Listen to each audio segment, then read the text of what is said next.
All right, I think we're all set to go. Dr. David, thank you so much for that very nice introduction. I very much appreciated, and welcome everyone. Thank you for taking the time to be here this evening. And we're going to start with this big, long, complicated title called New Methods for Producing Photobiomodulation Effects in Humans and Animals Utilizing a Novel Nanotechnology Organic Antenna with the applications including an anti-aging effect by reduction in age-related inflammatory markers. Now that's a mouthful, so why don't we make this nice and simple and just refer to this as a revolutionary new approach to anti-aging. And when we're talking about this being a new approach to anti-aging, we have to look at what's going on historically in the field of anti-aging and how we got to where we are today. When we look over the past 50 or 60 years, we see nutrition, exercise playing very important roles in anti-aging. When we got into the 70s, it was all about megadosing. As information has progressed, we get in later into the 90s, and now it's more about hormone replacement, growth hormones, and today in the 2000s, we're talking more about telomeres.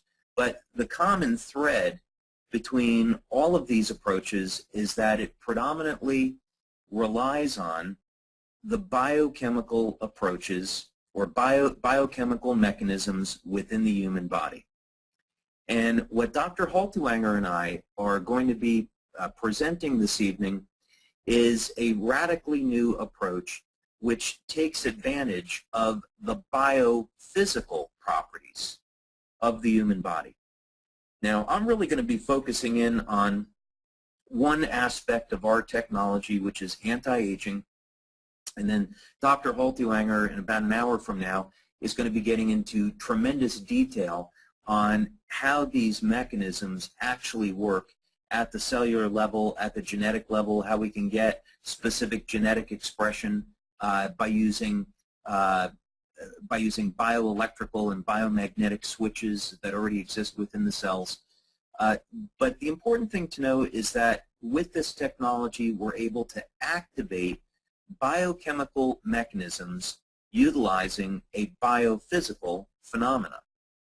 So let's start with photobiomodulation first. Some of you may or may not be familiar with this, but photobiomodulation describes how we can activate or stimulate photoreceptors within the cell. Now, this is a new and emerging area of medicine. And when we talk about photobiomodulation, it typically describes low-level light therapy or low-level laser therapy. There's some type of active electronic device that is applying very low levels of light to the skin, and in turn, this will activate, let's say in one example, production of ATP within the mitochondria. So here's a few prior art devices. This could be infrared energy. It could be a very narrow band of energy, such as what we find with lasers. But in any case, we're taking an active light source and we're applying it to the body for a therapeutic effect. And here are a few examples of products that are on the market. But what we're going to be presenting is an entirely new way to activate biochemical processes that take advantage of the photoreceptors within the cells. But this technology overcomes all of the disadvantages that are inherent in low-level light therapy. Now, LifeWave technology, instead of being an active electronic device like a laser, is going to produce low-level light by utilizing what we refer to as a nanoscale organic antenna.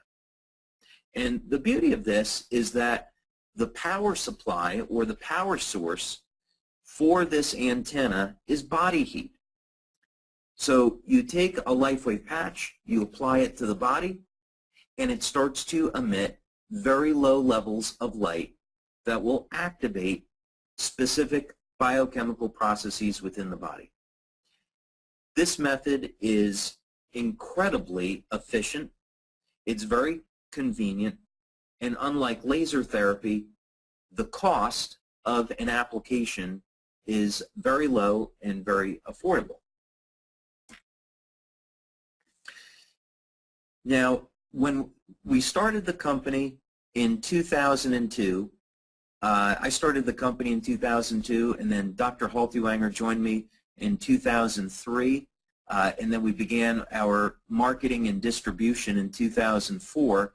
The very first product that we had was designed to elevate fat burning, and this resulted in a product which we call Energy Enhancer, and this product was our very first one. We had a tremendous success with it. We started marketing in the United States, and then we began to listen to our customers and our members, and they started talking about anti-aging or potential anti-aging applications for the technology. So one by one, we started to develop new products that could produce anti-aging effects, and specifically this evening I'm going to be focusing in on one of our products called LifeWave Eon. Now, in order to appreciate how the Eon product works, first, one of the things that we want to understand is that it's very well known that inflammatory markers such as C-reactive proteins, inflammatory cytokines, lipid peroxides, homocysteine, fibrinogen, when levels of these inflammatory chemicals are elevated, we can get effects of accelerated aging and a shortening of the lifespan through breaks in the strands of DNA. We also see an associated increase of levels of oxidative chemicals, so an increase in oxidative stress on the body in conjunction with elevated levels of these inflammatory markers. And what we're able to do with the Eon technology is reduce these inflammatory chemicals that are creating stress on the human system, whether or not that be at the level of the DNA, the cells, or even the organs. And by reducing inflammation, we are able to achieve an anti-aging effect in a very new and valuable way. Now, Deepak Chopra, I'm sure you've all heard of. He's a medical doctor here in Southern California. He states in one of his books that most people think that aging is irreversible, but we know that there are mechanisms in the human body that are regenerative in nature, where we can actually reverse some of the signs and the symptoms of aging. Now, traditionally, there's a 5,000-year history of yoga, breathing techniques, and meditation in India, which have been used to slow down and even reverse some of the effects of aging. But we want to see if we can use modern technology. Most of us may not have time to meditate, so maybe we can have modern technology provide a solution. Now, before we get too far into this, I want to give you an example of what's actually possible with LifeWave, because at the end of the day, we're not talking about something which is speculative. This is not something that we've just done on mice and we're hoping to apply it to human beings in the near future. This is something that we have been working on for 10 years. We've been at market successfully with this technology for the past 8 years. We have over 60 clinical studies. So this is real, and it's being used by people today to help provide very dramatic and very real anti-aging benefits. Now, while the vast percentage of clinical studies that we perform are on human beings, we actually have several studies which we have performed on animals. Now, in this picture on the left is a veterinary acupuncturist that we work with. Her name is Dr. Lauren Durock. And this is one of her horses that she owns up in Fresno, California. The name of the horse is Center. And as you can see, it's a very old horse, 31 years old. And this is a picture of Center as of December 2010. Now, this is what happened after only 6 months of using our new Eon patch. And do a comparison. There's the horse before and after. So as you can see, there's been a very, very dramatic change. So how is this possible? Well, one of the diagnostic techniques that we use in our clinical research, and there are many diagnostic techniques that we use. I understand many of you are medical doctors on the line with us tonight. We do use conventional blood, urine, and saliva testing. I'm going to be getting into detail on a new pilot study that we just performed recently. Dr. Haltiwanger will be getting into even more detail. But in addition to traditional blood, urine, and saliva testing, we also use other techniques, and one is medical infrared imaging, or the older word for that, which is thermography. And thermography can give us a clue as to why such a dramatic transformation or such a dramatic anti-aging effect can take place. So the above image was taken of a horse in one of the clinical studies that we've done, and these areas of red, purple areas are abnormal heating in and around the heart, and this would indicate potentially a chronic condition. Now, this is what happens after only 20 minutes of applying the LifeWave Eon patch. We can see that there is now a normal distribution of heat, and all of these chronic areas of inflammation are completely gone. Now, let's use a different case. This is a thermographic image that was taken of a dog, and in this case we have the opposite condition. All these blue areas indicate a dramatic case of impaired circulation.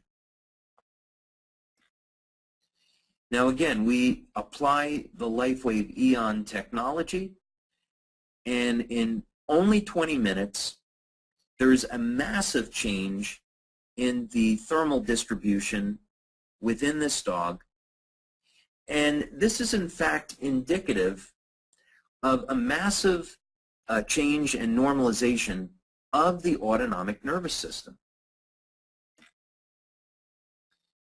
Now, as I mentioned, the vast majority of our clinical studies have been on human beings. This would be an example of someone that was experiencing pain and tension in their upper neck and shoulders, and as well as their lower back. And this example again shows how with only 20 minutes of applying our technology, we can have a massive reduction in inflammation and pain. So this individual would have experienced a significant reduction in pain, as well as a significant improvement in range of motion. So what's going on here?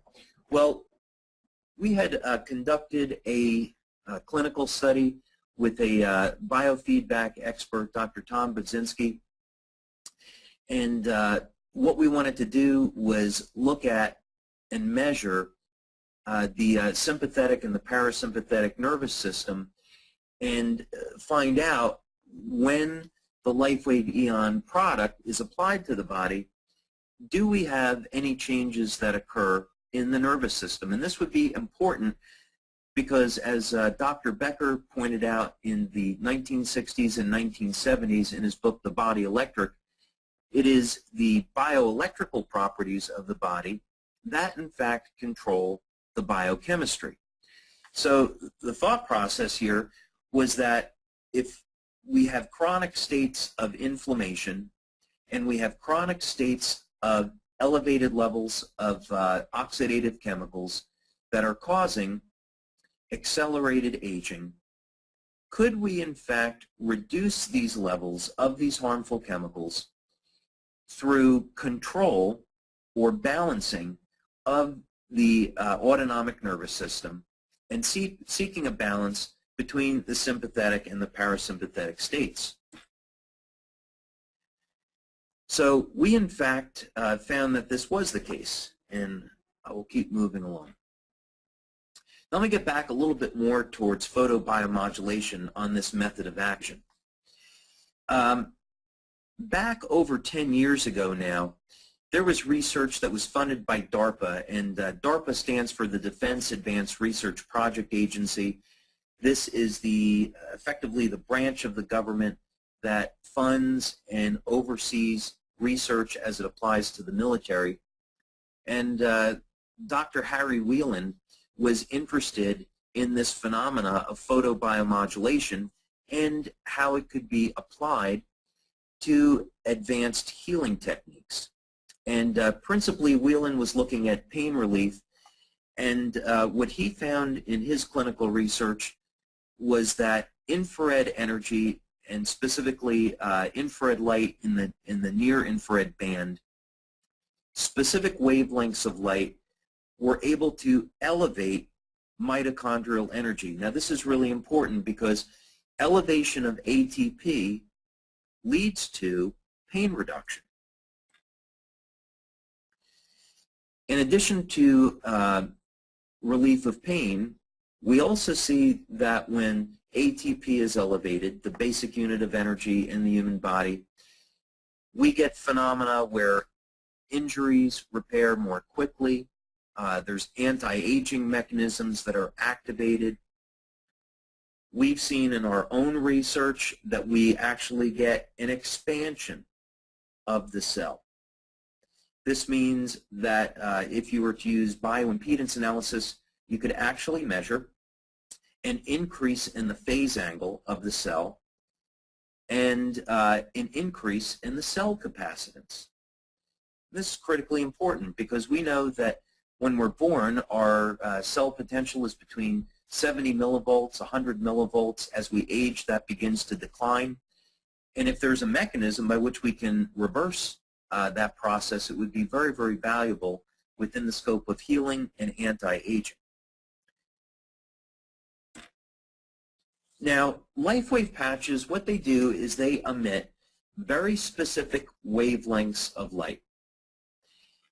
So this is a photobiomodulation effect without having to use a laser or other active light source. So how do we do this? Well, LifeWave patches contain organic crystals. And these organic crystals are on the nanoscale. I'm going to show you some pictures in just a moment. We just had completed a clinical study, a microscopy study actually, a new one that we did over in Europe. And it's very, very interesting to see what these crystals look like. But in any case, we construct these organic antennas out of crystals that emit very specific wavelengths of light when they're exposed or activated by body heat. So the implication of this is that we can have a device that looks like a patch, except nothing's actually going into the body. You apply it, the patches begin to emit light, and they activate photoreceptors within the cell. So here's an example of some microscopy work that we've done to give you an idea what these nanoscale crystals in fact look like. So again, to summarize, LifeWave patches are non-transdermal. So unlike a smoker's patch or a weight loss patch where we're trying to deliver a drug or a herb through the skin, this is a non-transdermal mechanism. We're not trying to deliver any chemical through the skin. what we're doing is delivering light. These crystals emit specific wavelengths of light that cause specific biochemical reactions within the human body. Now, as I mentioned before, LifeWave has performed over 60 clinical studies. I think we're up to clinical study number 67 now. We've done this over the past 10 years. We've used many different types of diagnostic techniques, and many of our studies are published in peer review. So for more information on this, please visit our website at lifewave.com, and you'll see that we have a button there on the home page that says Research. You can also go to our product page and click on the Research tab, but we have lots of papers and more information where you can find out about LifeWave. Now, I want to get into some of the fun stuff here on specifically what this product and what this technology can do for you. And I'm going to use a few of our clinical studies as examples. So going back a few years ago, when this is I guess in 2010 and even later in 2009, we were looking at coming out with a new anti-aging product. To give you a frame of reference, we had already figured out a way that we could elevate glutathione levels using one of our products, carnosine, which is an extraordinarily powerful anti-glycation nutrient. It's a dipeptide that is found within the human body, predominantly in skeletal muscle. Carnosine, this patch elevates the antioxidant carnosine. We'd already done that, but we wanted to look at perhaps a new method of attacking the problem of aging, and we wanted to look at how can we reduce biochemical stress on the human body. So we know biochemical stress is caused by free radicals. We know it's caused by inflammation. Could there be a way that we could reduce multiple inflammatory markers and radicals with one single product? So that was the goal. So we developed this Eon product, and we did an initial clinical study. This was done as a pilot. It was performed with the Eon patch with 8 people. So this is just a small pilot, and we utilized blood, urine, and saliva testing, and we got some very, very interesting results. We found that, number one, we got a mild elevation of glutathione. Mild is a relative term. It was about a 10 to 15% increase in only 1 week. Now that would be compared to about a 14% increase on oral supplements of glutathione over a 30-day period. But still, by our terms, this would have been a mild increase in glutathione. We saw a mild increase in superoxide dismutase, and perhaps more significantly, an increase in DHEA levels, which you know is the fountain of youth hormone. So we're very excited about these initial results. Now, we also saw in our saliva testing that there was a balancing of cortisol levels. It seemed that if people had high levels of cortisol, they declined. They had low levels of cortisol, they came back up. So we saw that was a very interesting phenomenon. Now, of course, we wanted to look at inflammation. And one of the things that we were very excited about in this initial pilot was that there was a significant decrease in levels of C-reactive proteins, fibrinogen, homocysteine, and lipid peroxide levels. As a matter of fact, just this morning I was reading from Dr. Mercola on his website about a clinical study that was done with vegetarians and how many vegetarians can have deficiencies of vitamin B12. And when there's no or little B12 present, then homocysteine cannot be converted over into methionine. And when this happens, there's a higher incidence of cardiovascular disease.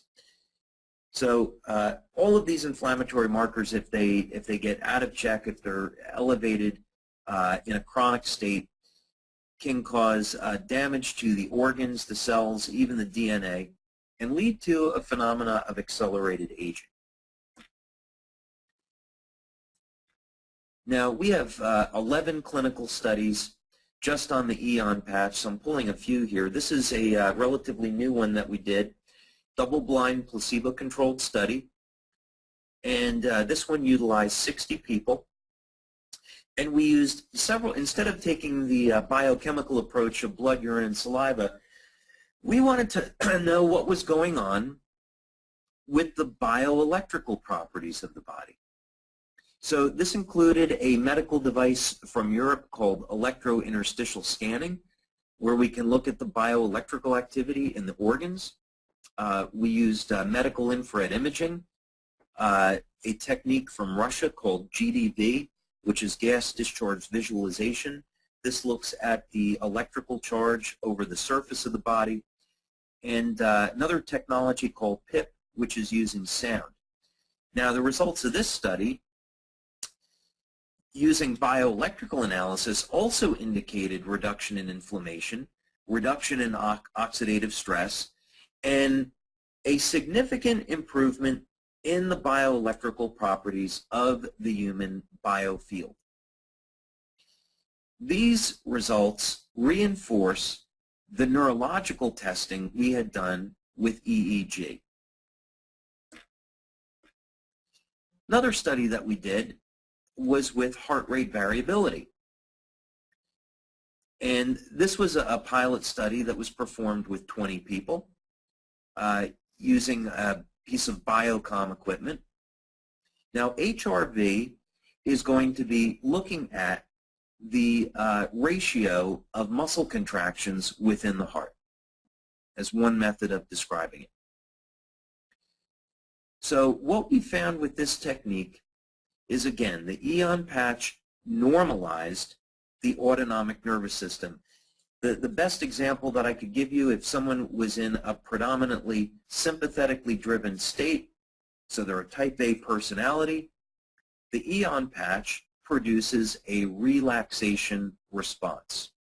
People handle stress better when they use this product.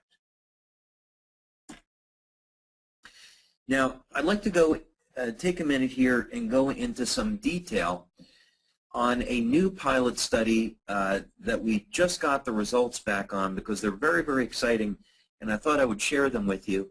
And this has to do with inflammatory cytokines. Now, this study was done with 13 people, 7 men and 6 women, and we used blood testing, which was performed using a product from Affymetrix. And we also took subjective measures on how people felt when they were using our product. Now, most of you probably know what cytokines are, but for those of you that are not medical doctors, cytokines are substances that relay signals between the immune system cells. In actually analyzing cytokines, it's fairly difficult to do on one level because cytokines so closely resemble hormones. In other words, and also some people actually think they could be classified as hormones, but they're signaling molecules. And when inflammatory cytokines are elevated, what this most often means is that the immune system is engaged with dealing with some sort of health threat.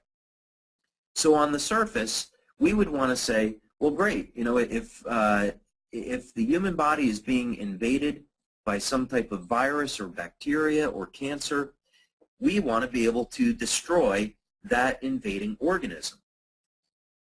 That would be fine. However, when the antioxidant system is stressed, inflammatory chemicals like cytokines can get out of control, and they can actually damage healthy tissue in addition to the organism that they're trying to attack. So we need to be able to keep these inflammatory markers under control. So here we go. If inflammatory cytokine levels can be reduced, then this could be an indication that also that the health threat to the body has diminished. So we may actually get an improvement in the immune system. So what we did was we collected 76 human serum samples, blood samples, and they were processed. And the study was primarily concerned with whether or not our EON patch could decrease inflammatory cytokine levels. So this test was fairly simple. We used blood draw number 1 as a baseline. Of course, when we get into pharmacological testing, we'll use a much longer baseline period, say 10 days. And then after the first blood draw, patients were treated with the EON patch, and then 4 additional blood draws were collected, 1 per day, to monitor what was going on. Now, statistical comparisons were first made between the immune signaling molecules, which were referred to as the analytes, and then they were observed concentrations at each consecutive blood draw. So there were about, I guess, 100 or so inflammatory chemicals that were looked at, and specifically what we saw were a total of 5 molecules that were reduced. 3 molecules achieved statistically highly significant reductions. And again, just for the purpose of clarity, these 3 molecules are inflammatory cytokines. Now, the other 2 molecules, statistically speaking, achieved significant reductions. Not highly significant, but significant reductions. 2 additional inflammatory markers. Now, interestingly, the subjective information that was acquired during survey all showed highly significant improvement. So people that were using this product, what did they feel? Well, they had more energy. They stated that their thought process was more clear. They had better mental focus. They recovered from exercise. They didn't get as fatigued. And after exercise, there was a reduction in muscle soreness and pain. So there was a very real and perceivable effect from wearing this product. People's quality of life improved. Now, the average reduction in all 3 inflammatory cytokine levels was an amazing 96% in only 5 days. So let's use an example. Let's say that someone was suffering from a disorder such as arthritis, and this individual had tremendous pain and inflammation. The quality of life improvement that we would expect to see with the EON product would be an immediate reduction in inflammation within 20 minutes, an immediate reduction in pain, and this situation would continue to improve over time as the individual uses the product. So the EON patch demonstrates an improvement in general health, and over time, through reduction in chronic inflammation that we all experience because of daily stress, a very powerful anti-aging effect. Now I'm just going to spend a minute about this, but for your reference, there are tens of thousands of clinical studies that show the connection between chronic inflammation and degenerative effects and accelerated aging. These were some of the interesting things that we pulled off of Life Extension magazine, and they have a medical board, and they try to stay on the cutting edge of what's going on in anti-aging. But Life Extension was clearly pointing to this connection between inflammation and elevated levels of inflammatory markers and accelerated aging. Here's one example. This came from this journal, New Surgical Horizons, and it's looking at the connection between chronic inflammation, oxidative stress, and DNA damage.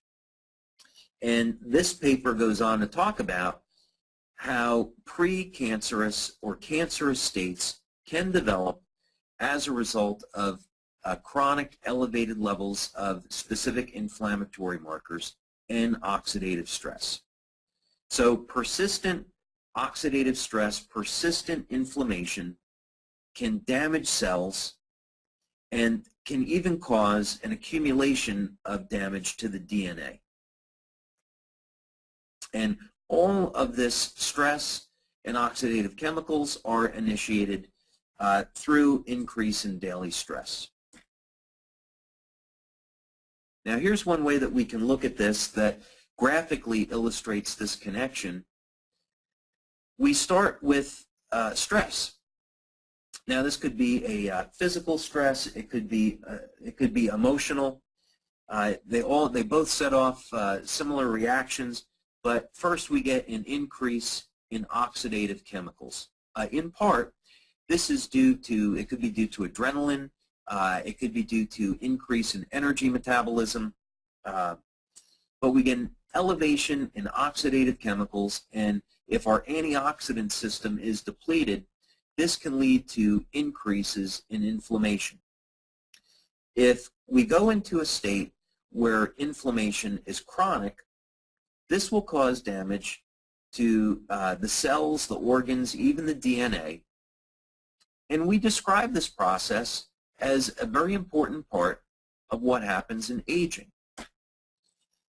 Now, the EON product is going to start right at the beginning by reducing the stress on the nervous system. So we see a balance between sympathetic and parasympathetic states. As a result, we get a decrease in oxidative stress. This is something that we would normally get through supplementation of antioxidants, but we've got a new way of doing this now. And when we get a decrease in oxidation, we're getting a decrease in inflammation. So this product, not only is it going to provide a very beneficial anti-aging effect, as a result, we get improvement in quality of life. So what is that going to mean? Well, let's say that you're completely healthy. This product's going to help to maintain and improve your energy levels. For those that aren't so fortunate, we'll see a reduction in pain and inflammation, and we have some incredible results that we could share with you about just that aspect of the product, life-changing results. Improved quality of the skin. We did a clinical study with 2 medical doctors in Australia that showed a 300% improvement in the quality of the skin in only 90 days of using the EON product.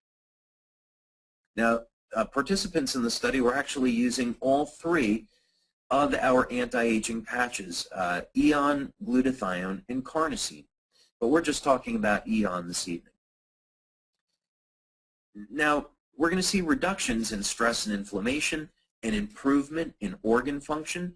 We measured this through interstitial scanning, and just a general improvement in the way that people handle stress.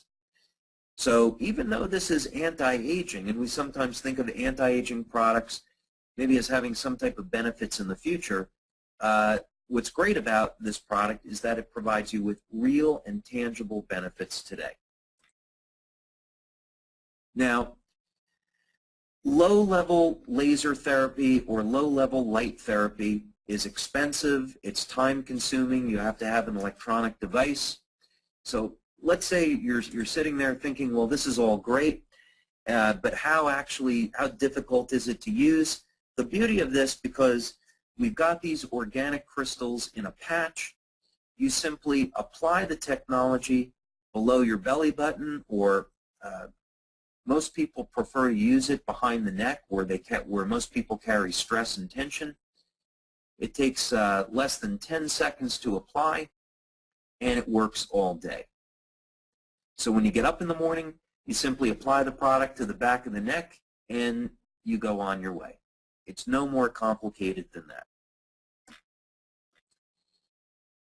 Okay, well, Dr. David, that would conclude my portion of this presentation.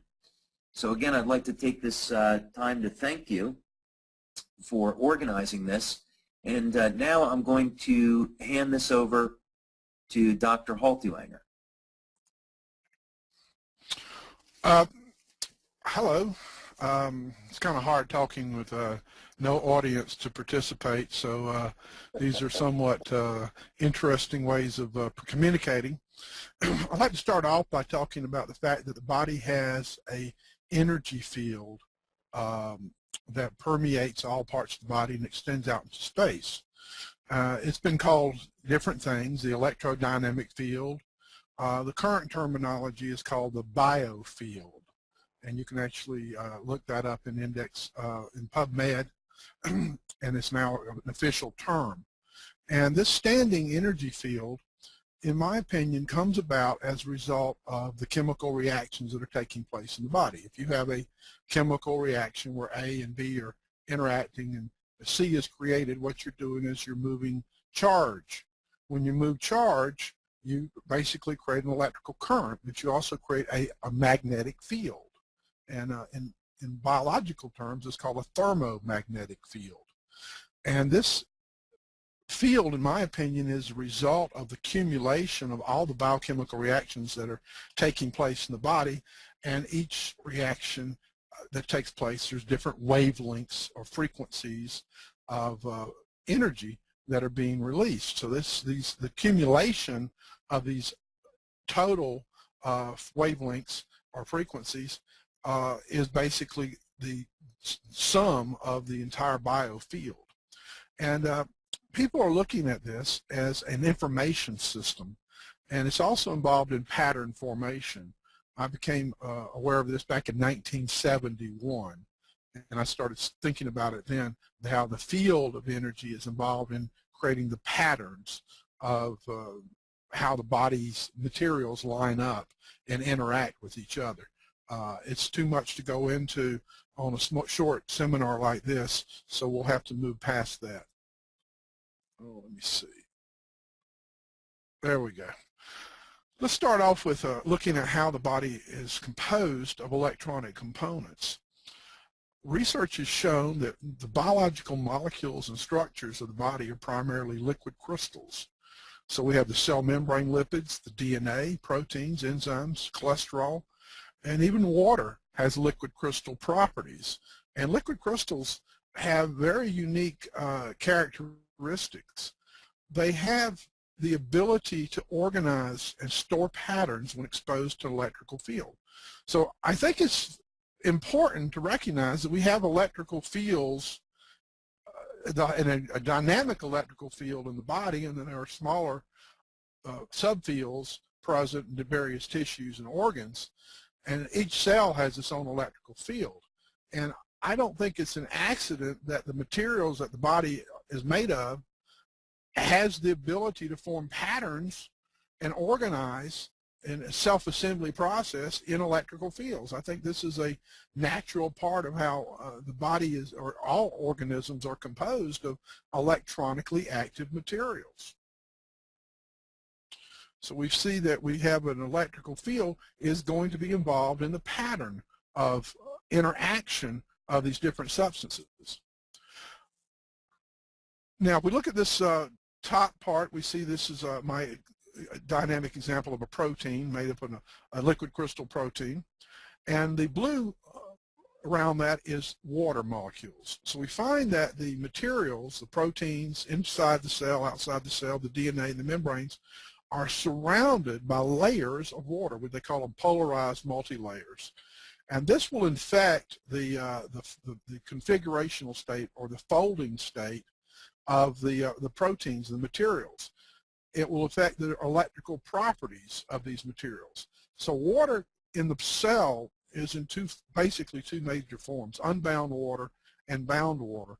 And the bound water is interesting. If we take this picture here of the saran wrap, Can y'all see my little arrow?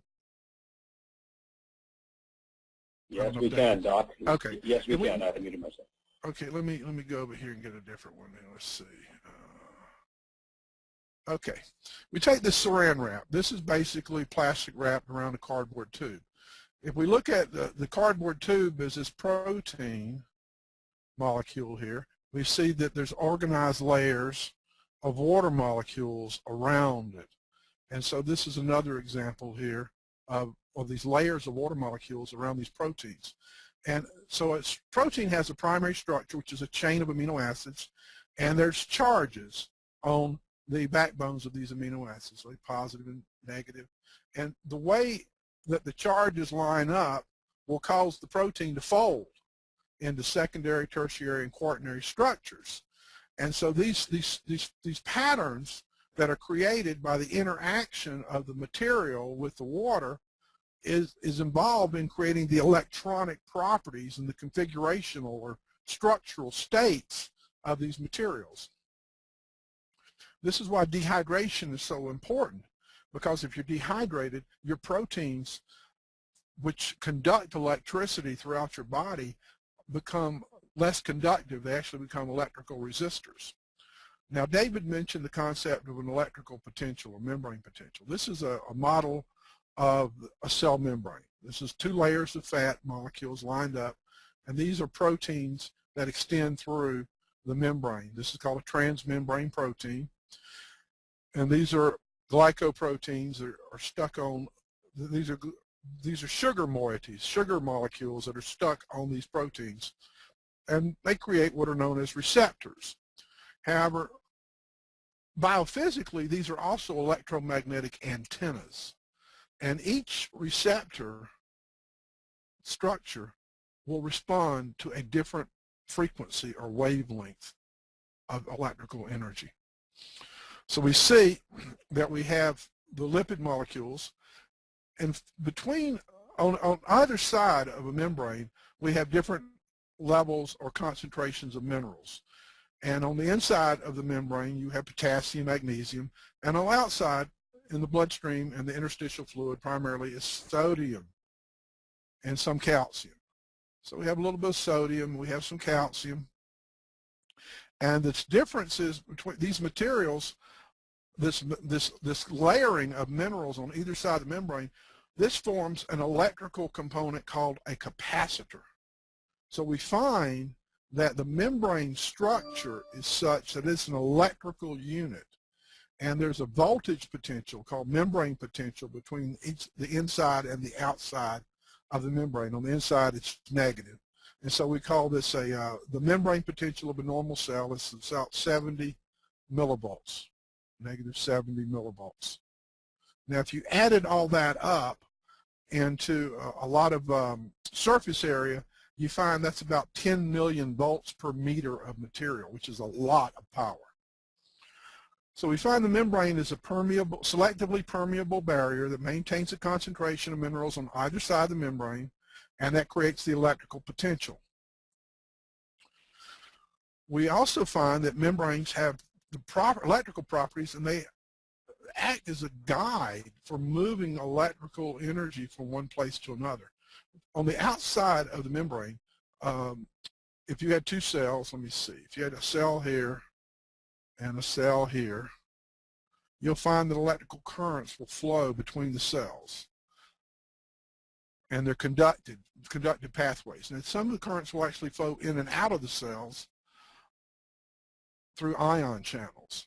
So we find that the structure of a cell inside an organ is an electrical unit. Organs are electrical conglomerations, or conglomerations of cells, and themselves have electrical properties. And we find that the membranes are also liquid crystal resonators, and that the complex of a membrane protein and a membrane, and the way these proteins interact with each other, they serve as basically communication devices. In a sense, they're cellular radios. They have all the functions of a radio. They have what they call a liquid crystal circuit or oscillating circuit. So we find that these are able to be tuned. They have the ability to amplify. They have the ability to permit energy signals to initiate biological effects.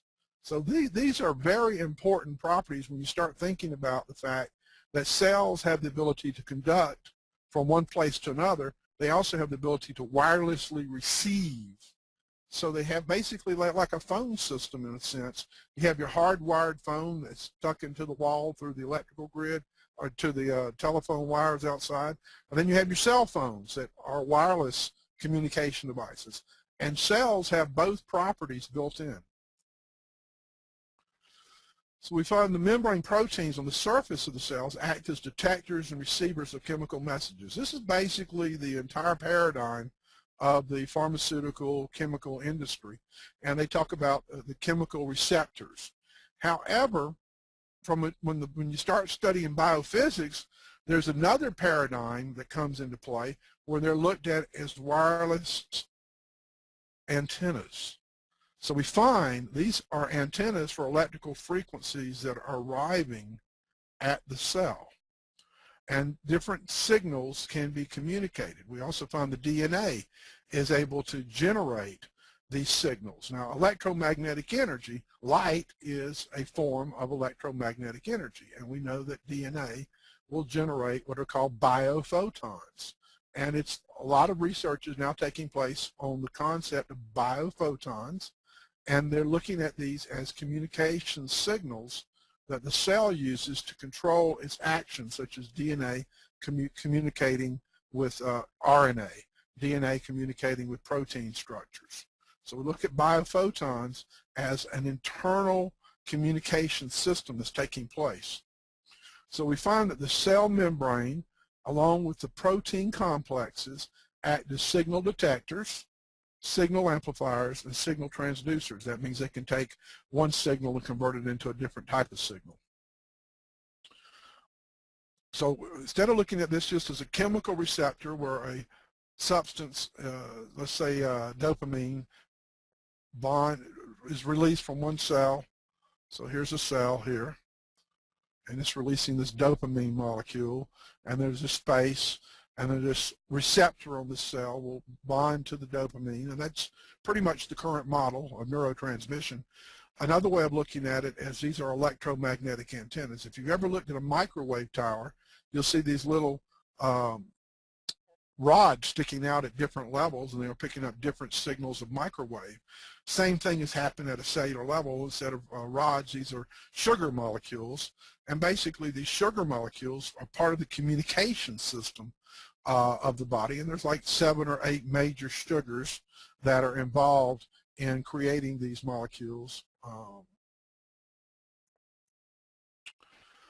So if another way of looking at this is here's a cell membrane, and we look at a cellular circuit, and this circuit's made up of capacitors, which we've already said the cell membrane is a capacitor, and resistors. And so we find that the membranes of the mitochondria, the nucleus, the cell membrane act as electronic capacitors. They're storage devices for electrical energy. They're like batteries.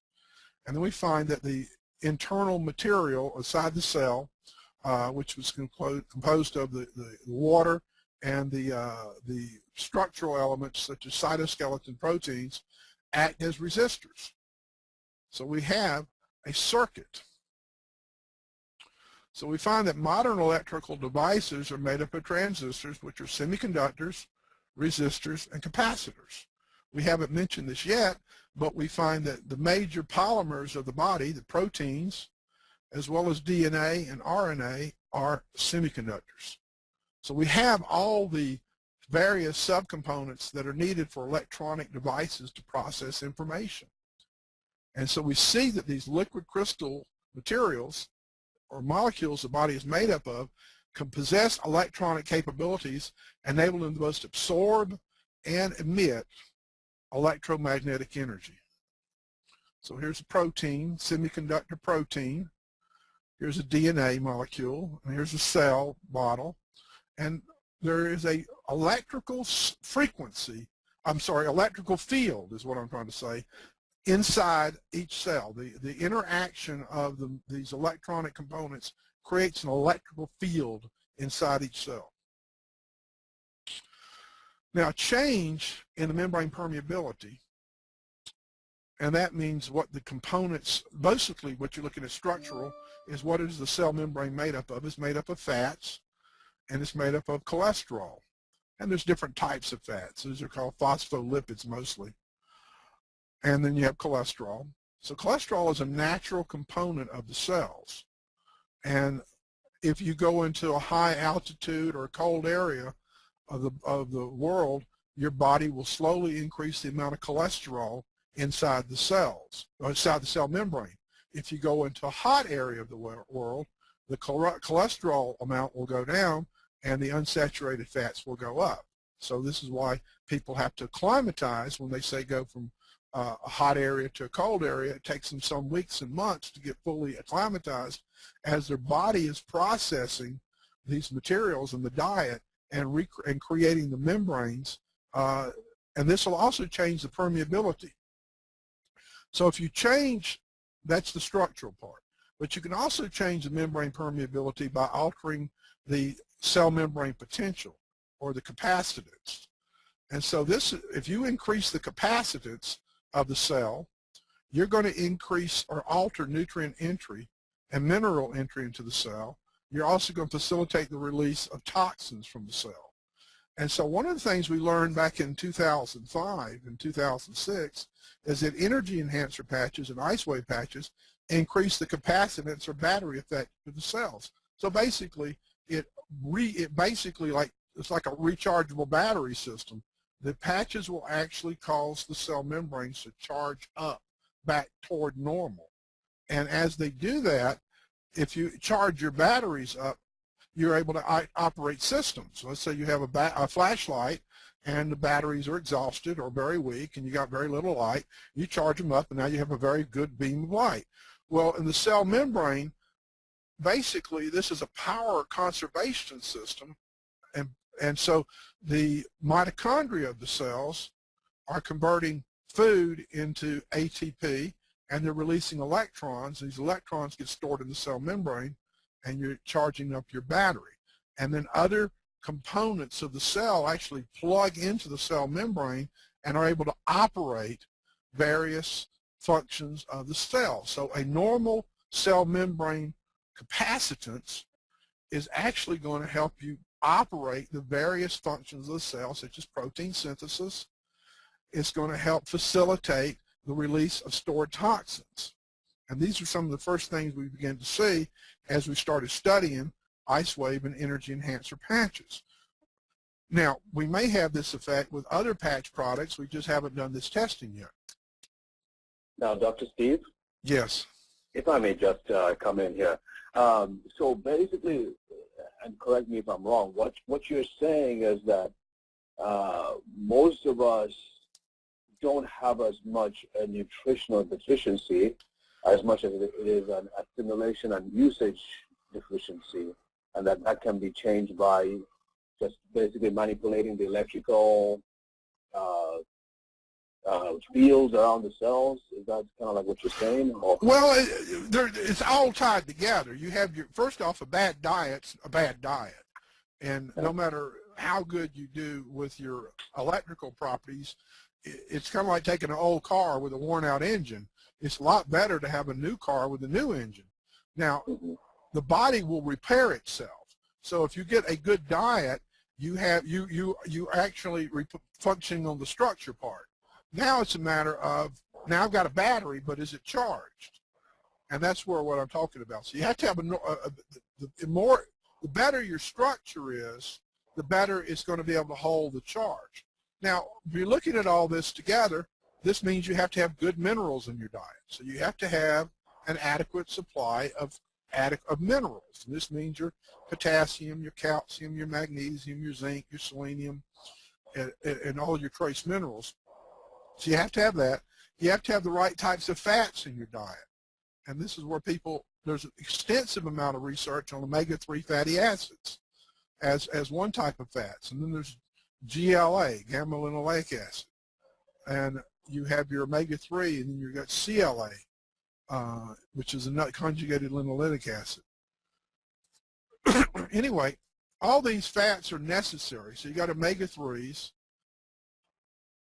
and you can get these from different places. Fish oils, you can get them from algae products, you can get them from mostly fish oils, and some flaxseed oil, another source of these types of fats, and these will rebuild the structure of the membrane, and that's one thing. Good mineralization is going to help also, but then the patches, in a sense, are going to help you recharge these membrane structures, is what I'm trying to say. Okay. So it's a combination, like you said, of different things. The structure, the components have to be in place, but also you've got to be able to ensure through the electrical conductivity that they are used well, the components are used and integrated well with whatever else is going on in the cell. Got it. Okay. Now, if we look at, this is a book written, I think, 1983, Biologically Closed Electrical Circuits. And so we find that protein, cell membranes, and DNA are not only liquid crystals, but they're also natural semiconductors. And your computer is made up of semiconductor materials.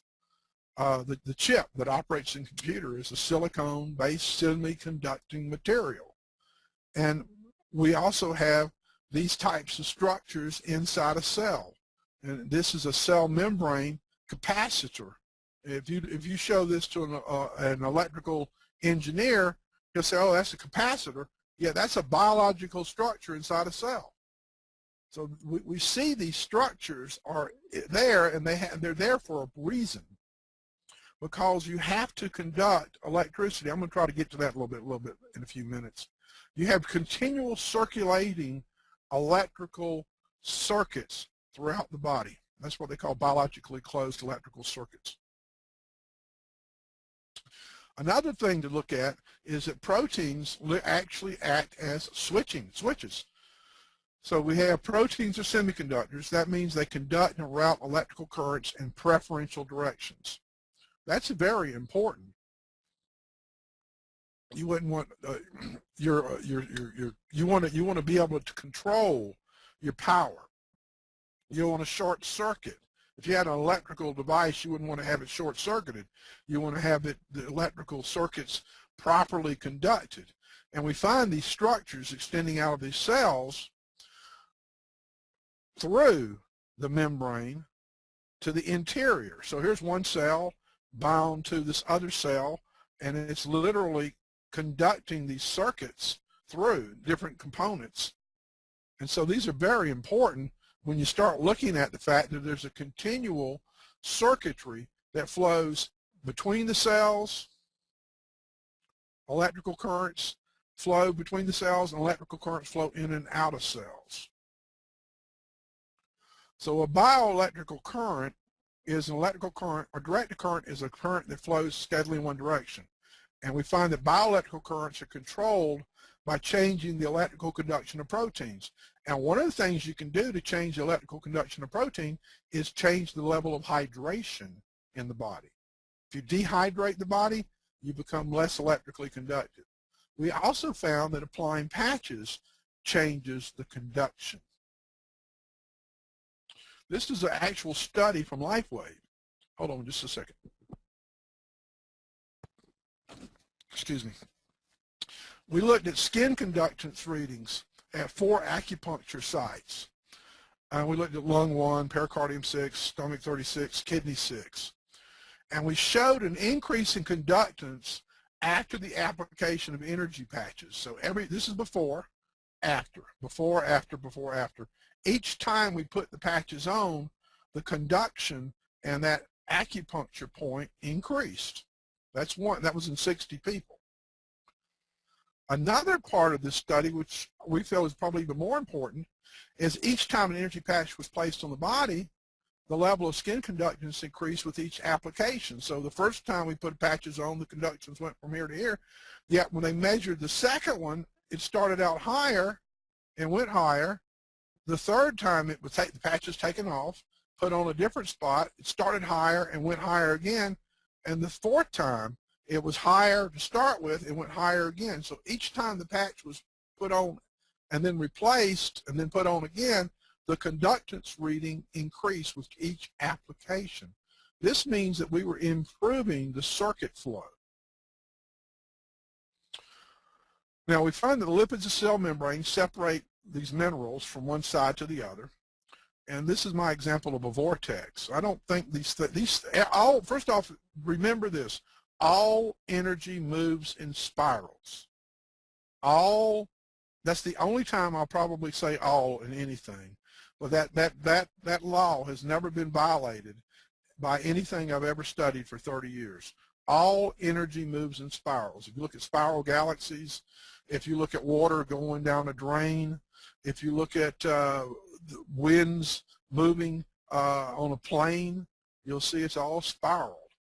Okay, anyway, look at a tornado, look at a hurricane. Okay, now because charged ions can only cross the membrane through ion channels, controlling the ion flow gives the membrane an electrical conductive property. It actually is a controlling mechanism. So the ability to regulate the permeability of ions allows for a bioelectric circuit to continually occur throughout the body. You have these channels, you have minerals moving in, and you have minerals moving out through others. And so you have a continual cycle or circuit of electrical flow in and out of the body. Now, this is my theory of how energy enhancer and ice wave increase skin conductivity. Scientists have shown that the presence or conduction of bioelectromagnetic currents drives the chain of healing and repair. And two German scientists, Dr. Neher and Dr. Sackmann, won the Nobel Prize for their work using something called a patch clamp technique, which allowed them to detect electrical currents, very weak electrical currents in the cell membrane. And they discovered these tunnel-like structures called ion channels control the passage in and out of positively charged or negatively charged particles called ions. And research of this electrical charge has allowed widespread understanding of cell pathology, as well as the ability to explain the effect of microcurrent, nanocurrent, and picocurrent levels of electrical stimulation for healing. So my thinking is that if you're looking at, say, an ice wave patches, and there's a negative patch here, and you have a positive patch somewhere else, you're actually creating a current, and you're actually affecting this through these ion channels. Why do I say that? Because I have seen people get out of pain in 2 seconds, sometimes even less. I have patched over 4,000 people for pain, and I have had hundreds of people that I put, say, a negative patch somewhere on their body, and then I take my hand and I'm going to move the white patch and I put it down, and before I take my hand off the white patch, they're already out of pain. Now that is too fast for a chemical reaction to taking place. So it has to be a field effect or an electrical effect. Because I know of no mechanism that can work in 1 or 2 seconds in controlling pain. I mean, if you were laying on a table with an intravenous line put in your arm, and you had somebody had a syringe of morphine getting ready to squirt it into your arm, and you put the ice wave patches in exactly the right place, other person would be out of pain before the other person would respond to the morphine going into the vein, because it would take 8 to 15 seconds to really start getting into your circulation before it start having an effect. Yet you're already out of pain in 2 seconds. So that, in my opinion, it has to be an electrical mechanism, and this is how the electrical mechanisms of the body are put together, through the membranes, which have an electrical property, the proteins that have electrical properties, and these ion channels that basically can help control the electrical properties of the cell. So that's fascinating. So we're going to try to study this in the future, but it may be 4 or 5 more years. But right now, this is my current working theory of how to explain an almost instantaneous pain relief. Now, not everybody's going to have that effect, but if you hit the right spots on a person, you're going to see, if you patch up 100 people, you're going to have a couple of people out of that 100 that are going to be like, am I supposed to respond this fast? and they'll start looking at you and getting a weird response. What I tell everybody when I'm patching up with pain patches is I said, this is an electrical mechanism and it can act very rapidly. So you don't be surprised. Sometimes people have a fast response, sometimes they don't. But it's like if you go turn on your lamp, you don't wait 15 minutes for the light to come on. It's either on or not on.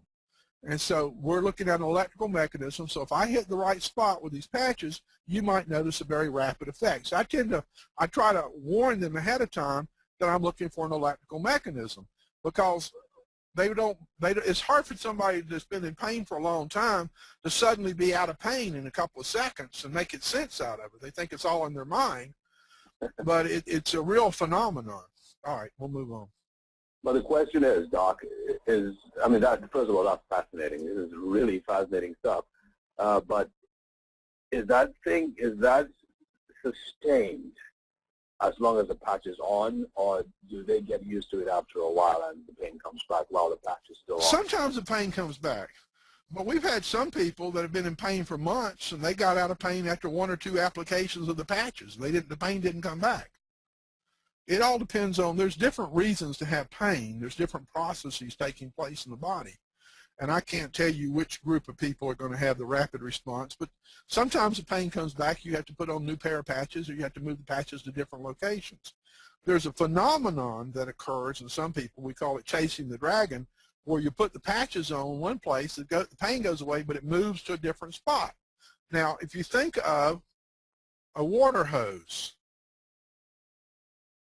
and this flowing, so this is the electrical current flows like a water in a water hose, and so the current's going to flow, but all of a sudden, if you got a kink in the hose here, the energy tends to back up in a sense. So the pain was here, you got out of pain, and the circuit started flowing, and it hit another spot, and it backed up again. So it's like these electrical charges are building up over here, and there's an excess buildup here. So it moved from here to here. So you move the pain from here to here. And that's, so what you often can do is just move another patch and put it over the new pain spot, or move the old patches and put it on, or put a third patch on here and often get rid of the pain. Because that's a phenomenon we call chasing the dragon. So basically it's like you have a water hose and it's got a lot of kinks in it. It's got a kink here, and it's got a kink here, and it's got a kink here. And this is the electrical conductive pathways aren't properly open. Now let's talk about that from a point of view of a global perspective. And there's a question is, how can an energy field accelerate the healing process? So from what we've talked about so far, one reason a tissue heals slowly, because the channels of communication that normally connect that tissue to the rest of the body are not properly functioning. And we're not necessarily referring to blood supply or the nervous system connection, but we're looking at an older evolutionary system that's present in even simple animals. It's called the collagen network. The body is, the most prominent protein in the body is collagen. And collagen actually is an electrical semiconductor. It's basically an electrical grid. So it's your power grid. And also it's an information grid. It's kind of like a telephone line and a power line all together. So we look at, for an injury to be repaired, let's say you have an injury over here, what you have to do is you find that tissues some distance away are actually going to be sending electrical signals to that injured tissue. And it's going to do through these channels of communication, what we call these biocircuits. Biocircuits. You can also call it bioelectricity. I'm not a very good writer with this mouse here. So biocircuits. So what you're trying to do is you're trying to open these circuits, as well as the concept of inject essential messages. So what we're doing with the patches is we're actually improving the conduction, and we're also wirelessly transmitting signals wirelessly. I'm not sure how to denote a wireless transmission. So the patches are actually sending signals and opening up these biocircuits, but also sending a wireless transmission to it. So it's like a cell phone in a sense. And this is going to facilitate the body's natural repair systems. So when in summary, the body's proteins are semiconductors, and the entire fabric of the body, including the interior of the cells, are semiconductors.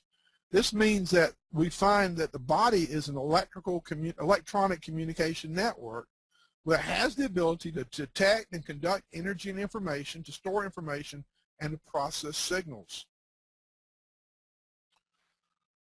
So when we look at an unhealthy or injured tissue or painful tissue, over time they become less electrically conductive.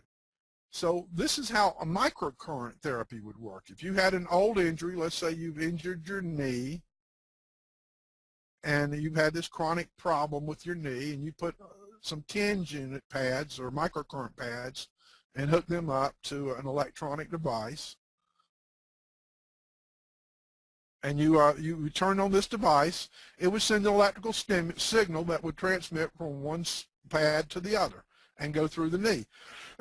And that has been used by physical therapists and doctors for decades. And that's called the original was called TENS unit, transcutaneous electrical stimulation. But the newer technology uses weaker current, a weaker signal. In the sense the body is less is more. The less strong the signal, the better it's received. So these biostimulation electrical therapies, they use low currents, will stimulate cellular physiology and repair.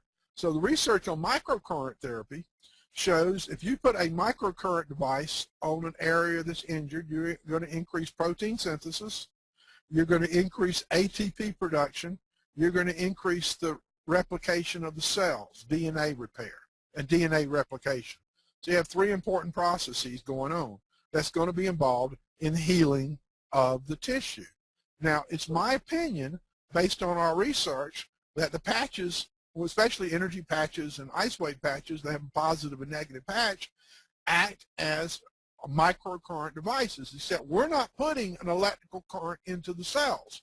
We're causing the cells underneath the patches to stimulate, to activate and produce their own normalizing electrical current. So that's what's happening, is the patches are causing the cells to produce the current. But we're not so this is a natural way. So it's actually more healthy, in my opinion, than an electronic external device, because we're normalizing a process that's supposed to be there. That's fascinating. This is an example of the circuit flow. So we find that ice wave and energy patches create a biocurrent, which, when applied, and one effect is they charge up cell membrane capacitance. And so we would find this cell membrane, in this case, has a low potential, 40 to 50. And once we patch the person up and that area starts getting stimulated, the membrane potential rises, say 70 to 100 millivolts. And all of a sudden, you're going to find you're going to increase your production of ATP, and you're going to increase your release of toxins coming out of the cell. And this is what we started seeing back in 2005. We started seeing people, when we put on energy patches, would get metallic taste in their mouth, or chemical taste. And when we tested them, we found they were putting out larger amounts of heavy metals. And this is called a detoxification reaction. Now, we've since seen the same process happens with glutathione, with silent nights, with Eon, through different mechanisms.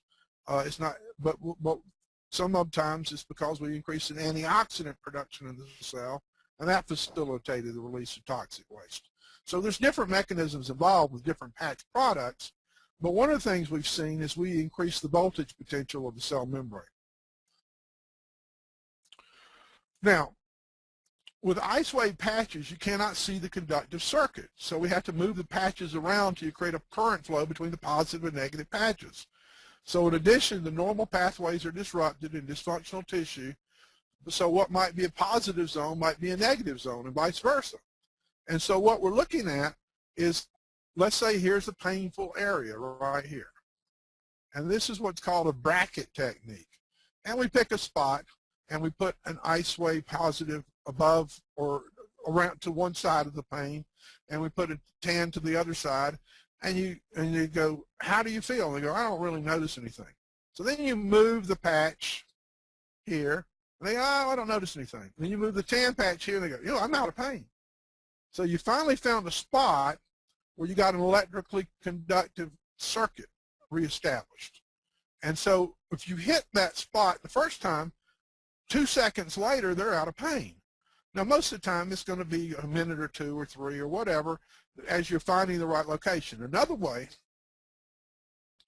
of applying the patches is to put the brown patch on the pain spot. So here we have the pain spot, and we take the white patch, and we say we move it above. And they go, how do you feel? No, I don't notice anything. Well, how about when I move it here? Not really.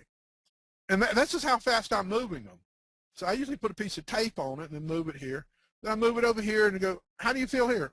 A little bit better. Oh, okay. Is it better here or here? Oh, it's much better the second place. Are you out of pain? No, not really. Oh, okay. Well, how about if I move it here? Oh my God, I'm out of pain.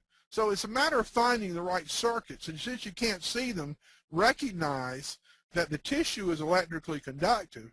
So if you find a circuit that's normal, you can get the signal between the patches. Now, acupuncture points are one way of doing this. They're entry points to the body's electrical system. Acupoints are skin areas with high electrical conductivity. They overlie connective tissue, semiconducting liquid crystal proteins. What am I trying to say? Basically, an acupuncture is lying on an electrical transmission line. So you have an acupuncture point, and underlying it is an electrical circuit, or electrical transmission line. So you stimulate the acupuncture point, and all of a sudden you create an electrical signal through the normal conductive material. And that's basically what you're doing. So we find that the proteins of the body, they have semiconductive properties. They're piezoelectric. That means that they're stretched, they'll actually create an electrical signal. This is why people move, exercise, or dance, or stretch, or yoga. They feel better because they're actually activating these circuits through stretching the tissue. Pyroelectric means they'll respond to heat. This is why some people respond to hot packs. This is why some people respond to moxibustion. They're also photoelectric, which means they'll generate electrical currents by light. So they have some interesting electronic properties when you start looking at the fact that the materials that the body is made up of has the ability to conduct electricity when their pressure is put on, when needles are put in, when light is put in, when heat is put in. This is why there's so many different types of acupuncture modalities out there, from laser acupuncture stimulation to electrical stimulation to pressure stimulation to heat stimulation. So we find that the meridians are electrical circuits, and the acupuncture points have greater electrical conductance than nearby tissue. We also find that disrupting the energy conduits disorganizes the electrical control system. So you want to be able, let's say the system's broken here, you want to be able to create some kind of bypass and reestablish a circuit flow. This is an example of, say, a nerve cell. Here's the nerve body, here's the axon. And if you look at it, basically you have an electromagnetic field. Since the electrical current is flowing through this axon, a magnetic field is created around it in space. It would be kind of like a squash in a sense. So it's three-dimensional. It's not two-dimensional like this. So we find that the bioelectrical properties of nerve cells and proteins create the meridians and electromagnetic fields, and electromagnetic field blockages disrupt the balance of energy flow and the functioning of the whole system. So correction of blocked energy flow is beneficial. One of the things we've seen is improved nerve conduction. We've had one study that was done in Italy that found improved nerve conduction, and we've seen hundreds of people who've had different problems with loss of sensation in a limb or an arm or a leg or or they have problems with what's called a drop foot. They're one of the nerves is in damage and they can't lift up their foot, and we put patches on, and they regain some of these functions. And so, in my opinion, one of the things we're doing is improving nerve conduction. We don't completely understand why that's the case, but this is an observation that I've made from looking at hundreds of cases. So stimulation of acupuncture point can be done by pressure, by needle, by magnetic field, by electrical field, or a light or photonic energy. And we're going to basically change the charge of cell membranes, and we're going to change the conductivity of the underlying polymers, the protein hyaluronic polymers that connect the tissue cells and the circulation. So this is basically your biocircuit. And so we find, because we can change the cell's battery function and we can renormalize tissue electrical currents, we can start improving functions in the body, including organ function. And our electrointerstitial scan research, EIS research, which is a way of measuring the electronic properties of organ, has shown with just about every patch we've tested so far that we improve organ function, at least from an electronic measurement. So we find that biological electrical currents will flow in these semiconducting proteins through all parts of the body into the interior of cells. So we find cells are wired in from the outside to the inside. There's what's called a cytoskeleton. And so we find that they're completely wired into the body. So I'm not talking about red blood cells and white blood cells that are floating around. I'm talking about solid organs. Solid organs are wired into a hardwired communication system that extends down to the deepest part of the cell, down even to the DNA, down to the mitochondria, down to every portion of the cell. There is an electrical circuitry that is tied into. So it's basically solid state chemistry. So LifeWave patch development incorporates an advance in the management of bioelectromagnetic energy with the recognition that every cell and system of cells operates with bioelectromagnetic energy of specific frequencies. This has allowed David Smith to tap into bioelectromagnetic processes. So we find the patches are able to absorb wavelengths of light that come off the body out of the infrared band. And there are materials in the patch that David showed you, these little crystals. And basically, the patch is a liquid, is a crystal radio set.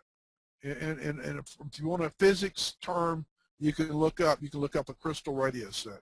So patches operate on many of the principles of crystal radio sets. And they basically, a crystal radio set, if you've ever built one or you look them up, you can find that you can actually pick up radio signals and you don't have a battery. You're using a crystal and using this to transduce energy from one form to another. So what happens is the crystals will absorb this infrared energy and then will transmit a frequency into the body. So basically it's like radio stations. By changing the formulas of these crystals, it's like FM radio. You got FM 96 that plays rock and roll, and FM 100 that plays country, and FM 101 that plays classical music. So changing the formulas changes the frequency band of information coming back out of the patches into the body. So we find that these specific materials absorb and reflect specific infrared wavelengths. We know that the human body radiates infrared energy in the range of what is called, it's 1,000 to 20,000 nanometers, or 1 to 20 microns. The FDA has recognized that specific wavelengths of infrared produce desirable effects such as pain relief. And multiple research programs have demonstrated that wavelengths of light can produce other physiological effects such as cellular proliferation, wound healing, and elevation of energy production. David's extended that also to include improve antioxidant production as well as improve sleep. So we'll find that these materials, go ahead. That was just fascinating. That was just fascinating.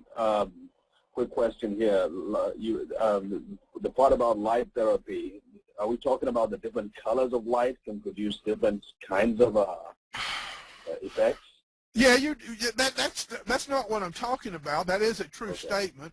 What we're looking at is wavelengths in the infrared band primarily is different.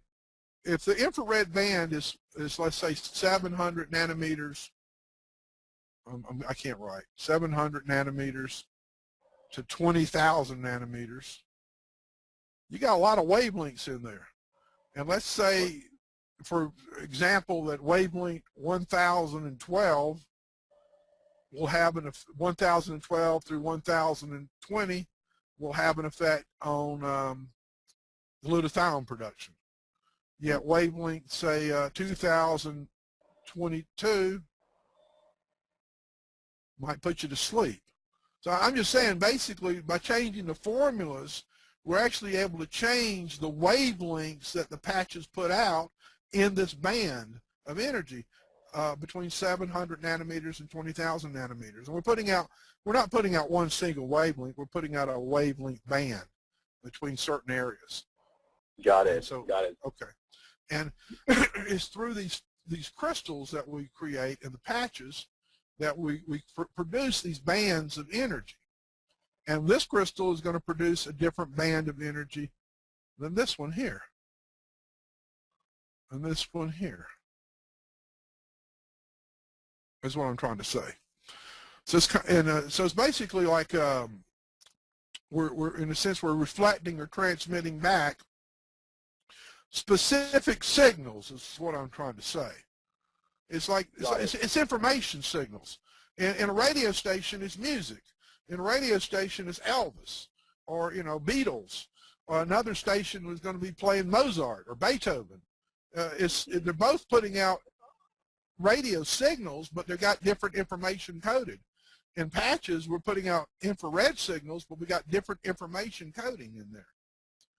So the patches absorb basically the same wavelength of infrared, but what they put out is different depending on the way the crystals are constructed.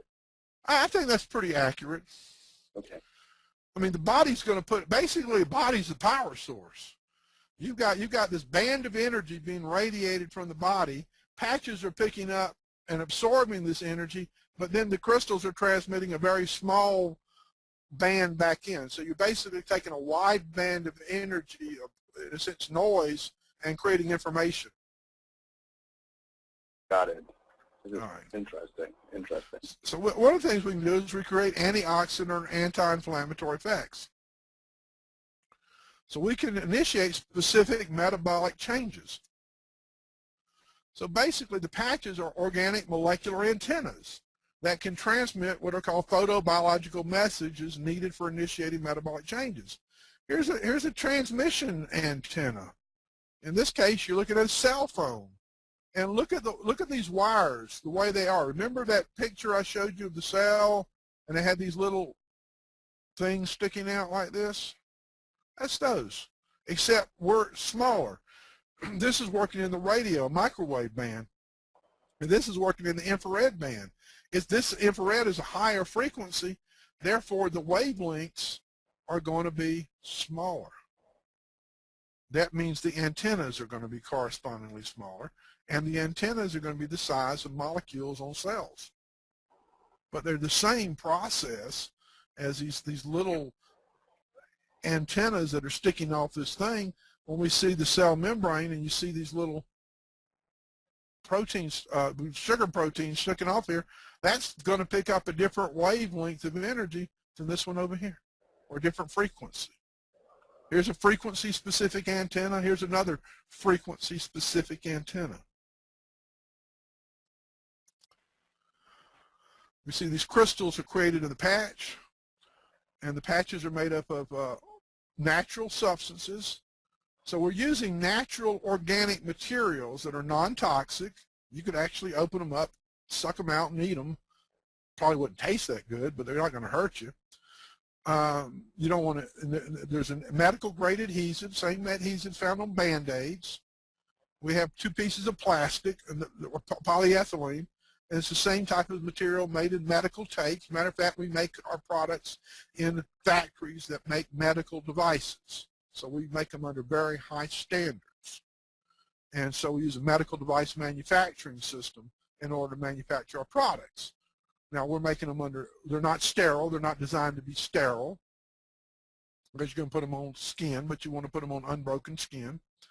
And so what we're looking at are these crystals are sitting here. And this is an example of the wavelengths coming off one of the energy patches right here. There's wave numbers, another way of looking at wavelength. And so you find that here's this energy band. Now if you had a different patch, you might find this peak over here is a little different, and this one over here is a little different. Does that make sense? Yeah, it does. So basically, and when I first heard about these patches, they were being used for athletes that it seemed to enhance their performance. So basically, they're emitting or reflecting from a different kind of energy wave that produce energy in their bodies, as opposed to pain, reducing pain. Right. What reason I presented this information is to help you understand something. This is an advanced technology.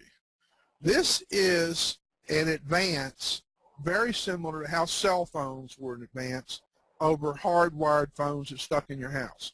As a doctor, I carried a pager for many years because I had to be able to be, the hospital had to be a way of getting in touch with me when I had patients in the hospital. Yet when cell phones came into, but pager, you had to take this thing, and then you had to go to a phone that was plugged into the wall and call the hospital. Then cell phones came around back in the late 80s, early 90s, and all of a sudden we were freed up. We could go do things, go out and not have to be stuck in one place by phone, but still had access to communication system. So cell phones have completely changed the way business and people conduct their lives nowadays. I mean, most people that have kids or teenagers, the kids have a cell phone so you can stay in contact with them. But that didn't exist 30 years ago like that. And so what I'm trying to say is a cell phone is a major technological advance. The patches have many of the functional properties of a radio or a cell phone, except what we're sending in are signals that the body is already adapted to receive. It's designed to receive these signals. So we're actually using electrical materials that are natural substances so that the signals are an exact match for the human body or animal bodies. And this is the same process. Go ahead. So because every human being is an electrical conducting being, these patches will or should work in every instance, provided they are used properly. Yeah, they should work as long as the person's properly hydrated and has adequate mineralization. We have found that the patches do not work well if a person's dehydrated. And that already explained that the hydration is important for the normal electrical properties of the cells and the tissues to function. Second, the minerals are important to the electrical properties of the cell. So if a person's severely minerally deficient or severely dehydrated, they're not going to have an adequate response. So those would be the two things you would look for if the patches aren't working as well as they should. Right, that in the wrong locations. Wrong location, got it. That's user error, so to speak, right? Right. User error, okay. Now, patches, in a sense, are similar to laser communication that's used by the military. They're using light beams that they're putting information on that they can transmit from one place to another. Basically, we're doing the same thing. We're using light as an informational carrier. Now, I want to go over this for a minute, which I think is really important. There's something called the scaling law. And the scaling law, or scaling phenomenon, basically means that the same processes exist at all levels. So if you look at go to the ocean and pick up a shell on the beach, say a nautilus shell, you'll find a spiral shell. You go to a telescope and look up into space, you'll find a spiral galaxy. If you look at the cell, you'll find spiral proteins, galaxy, shell, proteins. It's the same mathematics are involved. The thing that's called the phi ratio. Basically, you'll see the same pattern all the way. Now, these are sunspots. Here, and you'll see the sunspot erupting, and this is the magnetic field lines. Now, let's say this is the surface of the body. Here's one acupuncture point. Here's another acupuncture point. Here's another acupuncture point. If you study this from a biophysics point of view, you find that acupuncture points, there's this whirls of magnetic energy that comes out of the body and enters. And that's how acupuncture is similar to sunspots on the solar surface. You have these magnetic field lines that extend out into space. Because remember, it's an electrically conductive tissue, and electrically conductive tissues have magnetic fields, and this is how the magnetic field presents. I think that's important to recognize that the same phenomenon exists at all levels. So we found that ion patches will enhance parasympathetic activity, which reduces stress, and they found that they've been most effective when placed on acupuncture points over skin areas that are electrically positive. That's why ion patches placed on the right side of the body or on the midline on the front or the back. These are more electrically positive points. Our heart rate variability study, Then the left side, so the right side is positive, the left side is negative. Is that a in rule? general, in 95% of people, although some people are polarity reversal. And sometimes you'll find the person won't respond until you put the patch on the other side on the exact spot because their polarity is reversed. Interesting. So the autonomic nervous system has two components. They have a braking component and an accelerator component. And so you don't want to be constantly under acceleration because that's a state of stress. And so when we put the ion patches on, we found that the body would go into a more relaxed state. It would go into a parasympathetic swing. And so this is less stress. So they elicit an enhanced parasympathetic response. And that allows the body to rebalance itself. And so that can cause a lower heart rate or more relaxed blood vessels or reduced tension. Doc, do you Now, do you have a specific video where you address this in the short video format, the parasympathetic response? Oh, I don't know. I mean, there may be some around. I mean, I've been talking about these things in various, I don't remember making one particularly of that. I think we did one on Eon, so there may be an Eon video that we talked about it. Because, I mean, everything is fantastic, but that's because people can relate, especially to the whole sympathetic, parasympathetic thing, showing them how these patches actually balance that out specifically. That would be huge. Well, we've got papers on this. We've got them on the website about showing this research. But right. Let me talk to you about how resonance works for a moment. You know, like how can a wireless technology work? Okay, here's a tuning fork. It worked earlier. I'm not going to do it today. All right, it's tuning fork. If you strike this tuning fork, it'll cause this other one to vibrate if it's the same. Let's say this is a middle C tuning fork. So if you place two tuning forks at the same frequency near one another, strike one, the second tuning fork will vibrate because of what's called resonant energy transfer. The same phenomenon occurs in all materials. All substances have a resonant frequency. That means if you have that resonant frequency, that other if you have a mechanism of creating a resonant frequency that matches, this other substance will pick it up. It will respond to it. Okay, so basically we're constructing antennas from molecules that transmit specific frequencies that specific molecules will respond to. So the patch is actually sending out a signal that some molecules inside the body are going to resonate to, and they're going to initiate a reaction, just like the tuning fork. Now, I'm almost finished. GDV is what's called gas discharge visualization techniques that allows you to view energy fields. So the Carilion effect is the glow around the edge of an object in a high-intensity field.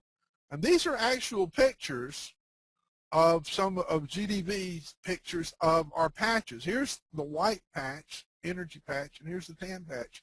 And you can see the energy field around these patches are a little bit different. Right. Now, if we put patches on the kidney points, on the feet, on the inside of the ankles here, positive white on the right, tan on the left, and in this example we did 10 minutes later, we found that the energy field or the biofield of the person increased 73%.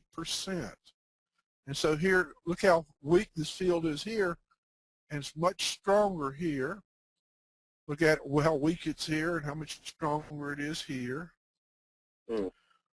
And so you see this field effect has strengthened. So overall, the patches have improved the biofield of the body, which, as we talked about in the first slide, is the control mechanism of the chemistry. This is an example of the glutathione patch. So the brighter the biofield, or the brighter the light around the person's body that can be seen on the instruments, the healthier the person is? Yes, in my opinion, yes. Okay. Well, the stronger their battery effect is. I mean, and look, would you rather have a weak battery or a strong battery? If I'm going out at night, let's say I have to walk through the forest and I've got a flashlight, or a cave. Let's say I'm in a cave. I don't want a flashlight that's batteries are almost dead. I want a fully charged flashlight. And so if my body has battery function, and the battery function is going to control, part of the control mechanism of how the cells process food, how they build proteins, how they manufacture DNA, if that is properly powered up, then those mechanisms are going to be operating properly. But if the battery function is weak, you're not going to be able to repair properly.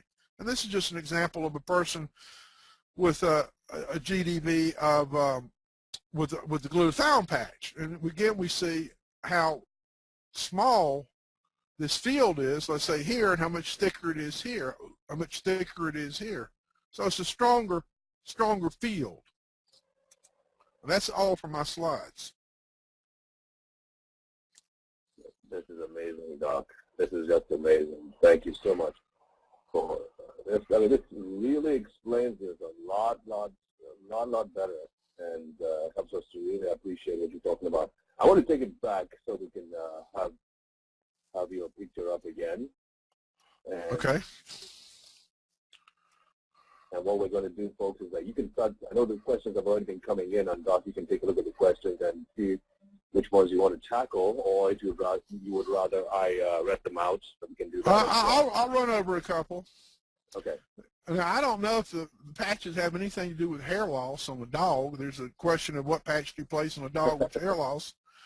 But where you would place patches would be on the back, on the backbone, or under the belly. Now, you might try a glutathione patch or an eon patch just below the belly button, going toward the tail side. So belly button would be one spot, and then you go a little bit past that toward the tail, and you can put it there, or you can put the patch on the top of the dog. Now, some people will put energy patches on, and they'll go right to the backbone, and they'll put them right where the hips come together, about half an inch off the backbone on either side, right on the right, tan on the left.